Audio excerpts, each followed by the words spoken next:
Hello everyone, आप सभी का अपनी यूट्यूब चैनल निहारिका क्लासेस में स्वागत है। कैसे हैं आप सभी? सभी मस्त होंगे और स्वस्थ होंगे। हमने हमारी पिछली क्लास के अंदर जो है ऑपरेटिंग सिस्टम सॉफ्टवेयर को स्टार्ट किया था और फिर हमने देखा था कि ऑपरेटिंग सिस्टम सॉफ्टवेयर क्या होता है।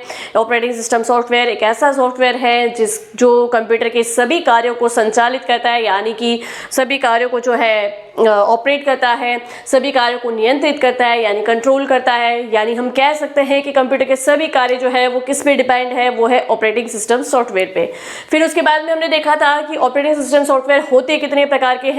तो सबसे पहले हमने जो देखा कार्य के आधार पे देखा था। तो कार्य के आधार पे हमने जो है ऑपरेटिंग सिस्टम सॉफ्टवेयर की अगर हम बात करें तो कार्य के आधार पे जो ऑपरेटिंग सिस्टम सॉफ्टवेयर होता है वो होता था 7 प्रकार का, 7 टाइप्स हमने उसके देखे थे।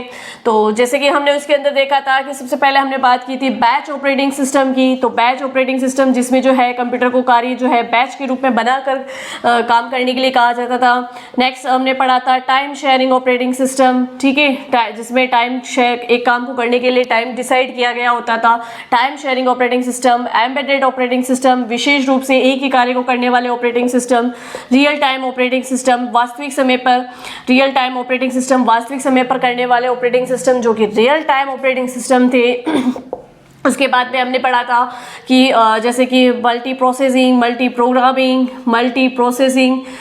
प्रोग्रामिंग, ठीक है, मल्टी प्रोग्रामिंग वाले ऑपरेटिंग सिस्टम पढ़े थे हमने, मल्टीटास्किंग वाले ऑपरेटिंग सिस्टम पढ़े थे। तो इस तरीके से जो है हम लोगों ने जो पिछले हमारी क्लास थी उसमें कार्य के आधार पे ऑपरेटिंग सिस्टम को हमने पढ़े थे, ठीक है। और मैं आशा रखती हूँ कि आपको बहुत अच्छे से वो समझ में भी आए होंगे। चलिए अब आज जो है हम उससे आगे पढ़ने वाले हैं कि यूजर इंटरफेस के आधार पे। भाई जब हमने ऑपरेटिंग सिस्टम की क्लास स्टार्ट की थी तो हमने ये देखा था कि ऑपरेटिंग सिस्टम की क्लास में यदि हम बात करें तो ऑपरेटिंग सिस्टम की क्लास में हमने ये कहा था कि भाई ऑपरेटिंग सिस्टम एक्चुअल में है क्या। तो ऑपरेटिंग सिस्टम एक्चुअल में यूजर व कंप्यूटर के मध्य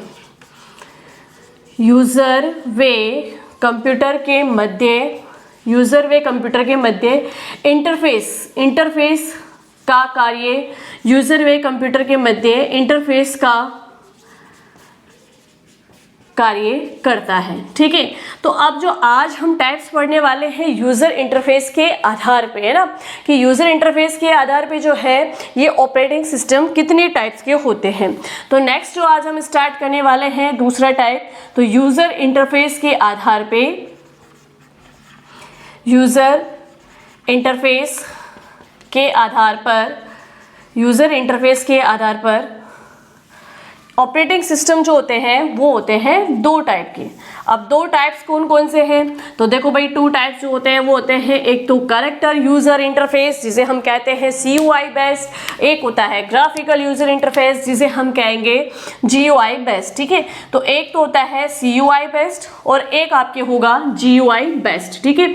तो ग्राफिकल यूजर इंटरफेस ये कैसे प्रकार का ऑपरेटिंग सिस्टम है और एक CUI आधारित ये किस प्रकार का ऑपरेटिंग सिस्टम है। तो सबसे पहले तो हम इनकी फुल फॉर्म लिखेंगे, ठीक है। CUI की बात करें तो कैरेक्टर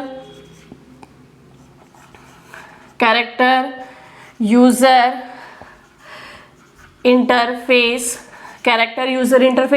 ठीक है। इसे कमांड लाइन यूजर इंटरफेस भी कहा जाता है, इसे कमांड लाइन यूजर इंटरफेस भी कहा जाता है, ठीक है। ग्राफिकल यूजर इंटरफेस,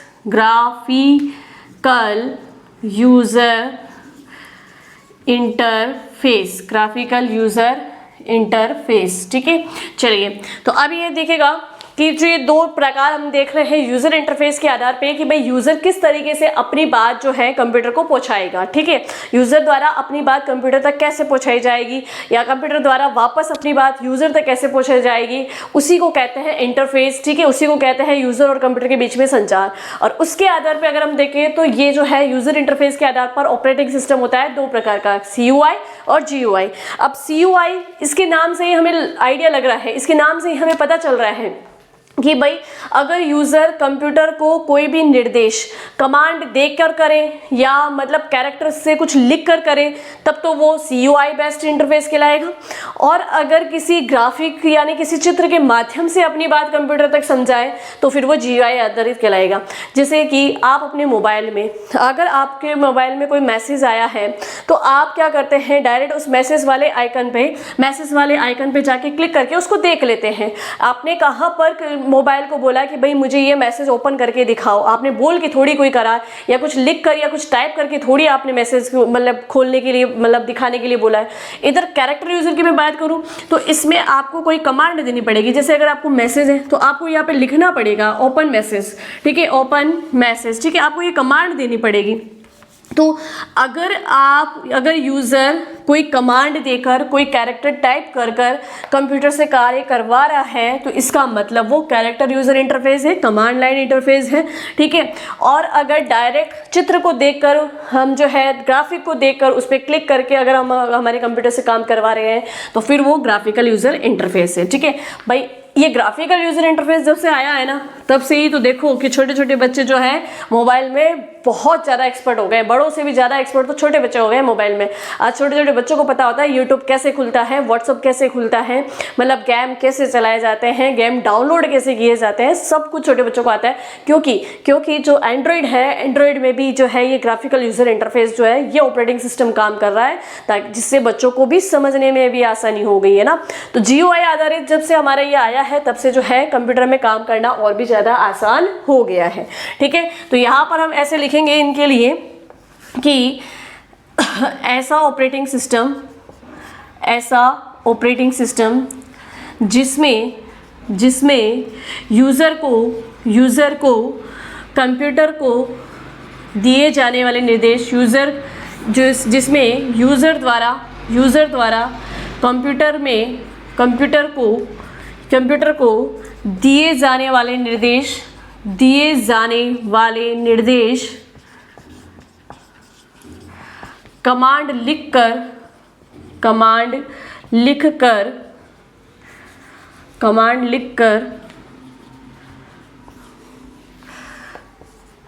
निर्देश कमांड लिखकर दिए जाते हैं या कोई भी कार्य जो है कमांड लिख कर है ना यूज़र जो है कंप्यूटर से काम करवाएगा। तो ऐसा ऑपरेटिंग सिस्टम जिसमें यूज़र द्वारा कंप्यूटर को दिए जाने वाले निर्देश कमांड लिख कर दिए जाते हैं वो कहलाता है कैरेक्टर यूज़र इंटरफेस या कमांड लाइन इंटरफेस, ठीक है।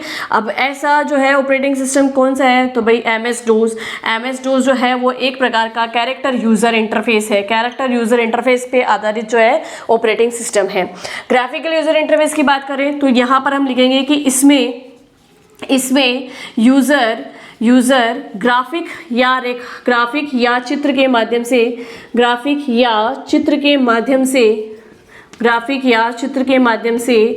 अपनी बात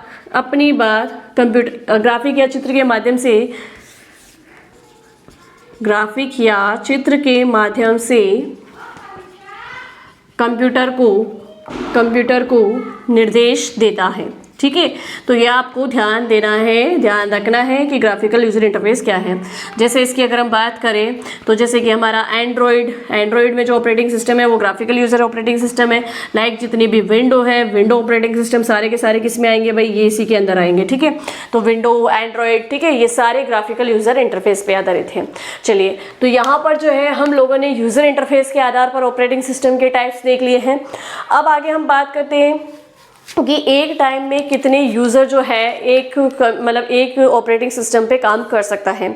यूज़र के उपयोग में लेने के आधार पर अगर हम बात करें तो ऑपरेटिंग सिस्टम होते हैं दो प्रकार के, यानी एक टाइम में केवल एक ही यूज़र अगर उस ऑपरेटिंग सिस्टम पे काम कर पा रहा है तो वो सिंगल यूज़र ऑपरेटिंग सिस्टम कहलाएगा, और एक से अधिक अगर यूज़र उस ऑपरेटिंग सिस्टम पे काम कर पा रहे हैं तो फिर वो मल्टी यूज़र ऑपरेटिंग सिस्टम कहलाएगा।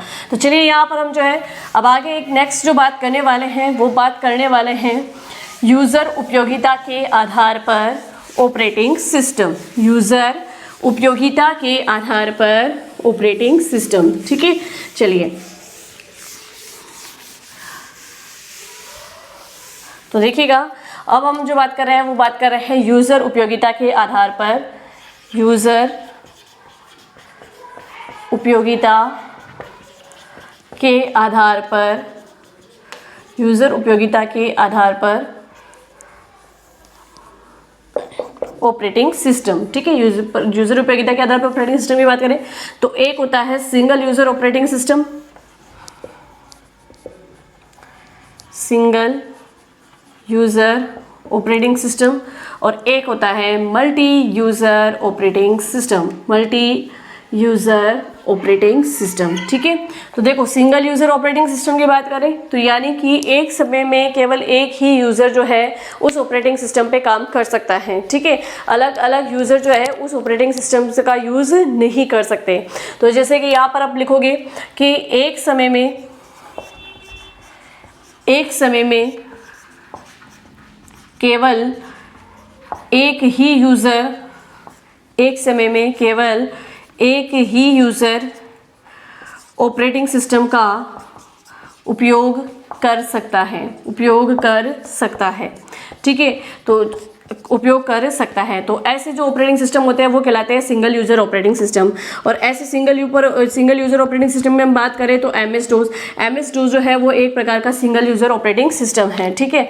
चलिए नेक्स्ट अगर हम बात करें तो नेक्स्ट देखिएगा मल्टी यूज़र ऑपरेटिंग सिस्टम, है ना। मल्टी यूज़र ऑपरेटिंग सिस्टम की बात करें तो मल्टी यूज़र ऑपरेटिंग सिस्टम यानी एक समय में एक से अधिक यूज़र जो है ऑपरेटिंग सिस्टम पे काम कर सकते हैं। अब ऐसा कब हो सकता है, जब एक से अधिक कंप्यूटर जो है आपस में नेटवर्क के माध्यम से जुड़े हुए हो, तो वहाँ पर जो ऑपरेटिंग सिस्टम होगा तो वहाँ पर उन कंप्यूटरों पे एक जैसा काम जो है पांचों कंप्यूटर पे एक साथ हो सकता है। एक ही जैसा काम पांचों कंप्यूटर पे एक साथ हो सकता है, यानी 5 यूज़र एक ही अलग अलग कंप्यूटर पे बैठकर एक जैसा काम कर सकते हैं, तो फिर वो मल्टी यूज़र ऑपरेटिंग सिस्टम होगा। तो एक समय में एक से अधिक यूज़र अलग अलग कंप्यूटर पर एक साथ एक ऑपरेटिंग सिस्टम का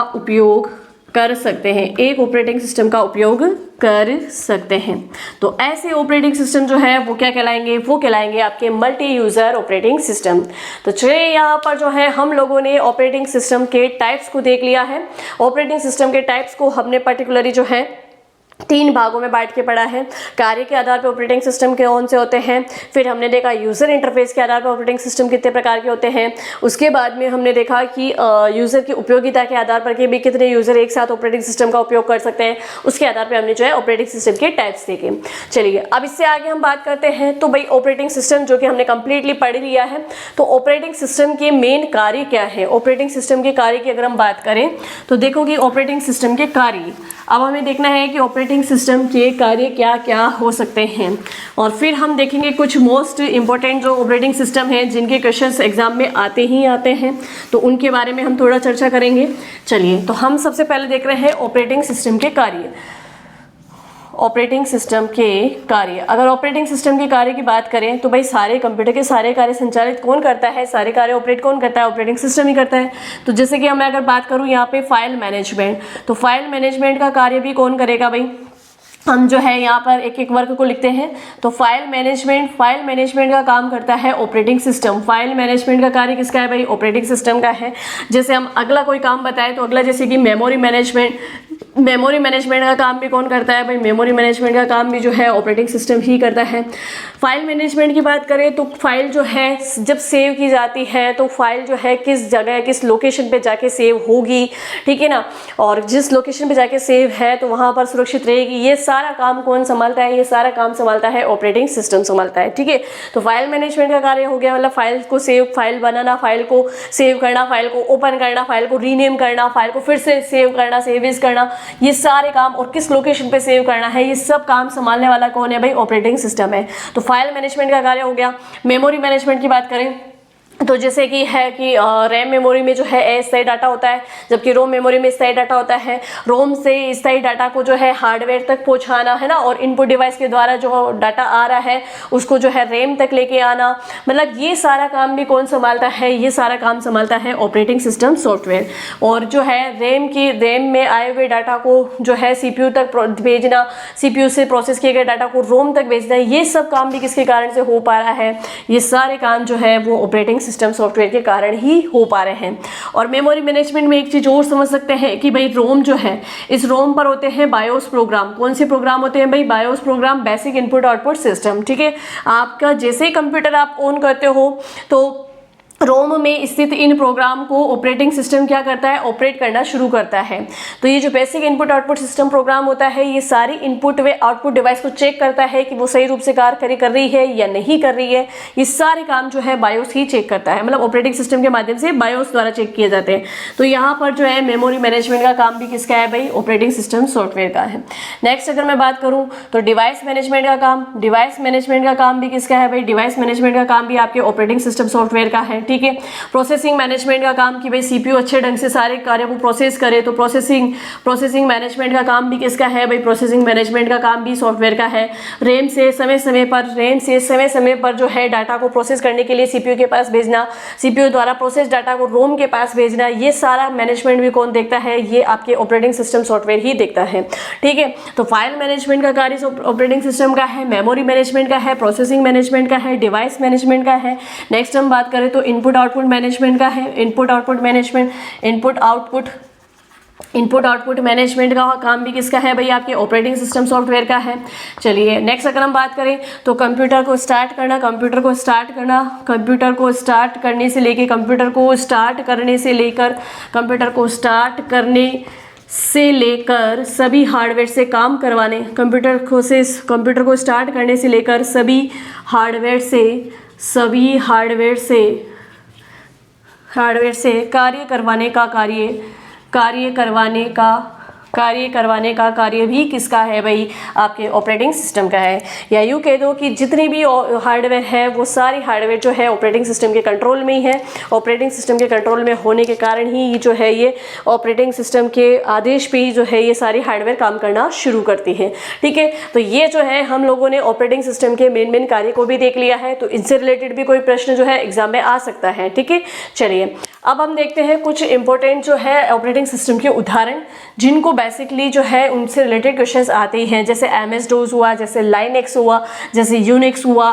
तो इन सब के बारे में अब हम एक एक करके देखते हैं। ठीक है, तो अब देखिएगा ऑपरेटिंग सिस्टम के एग्जाम्पल।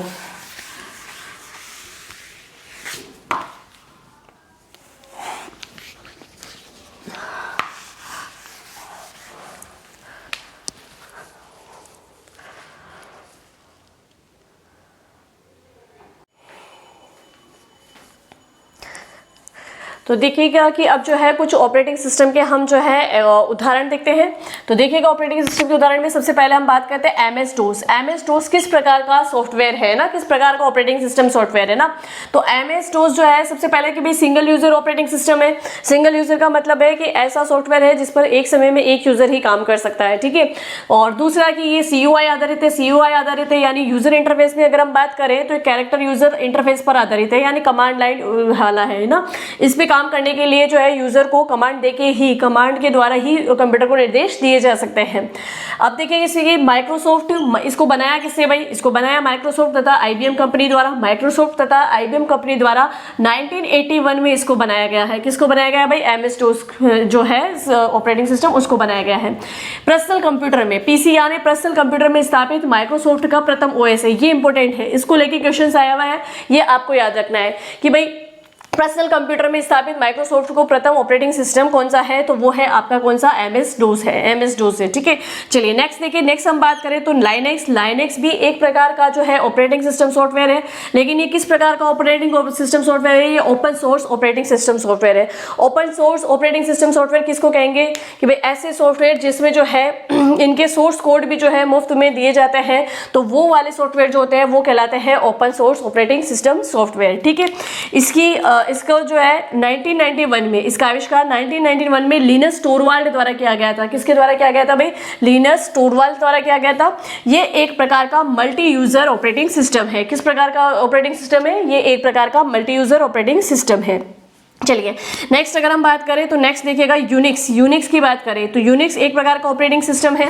1969 में केन थॉम्सन कैन थॉमसन और डेनिस रिची द्वारा इसको बनाया गया है।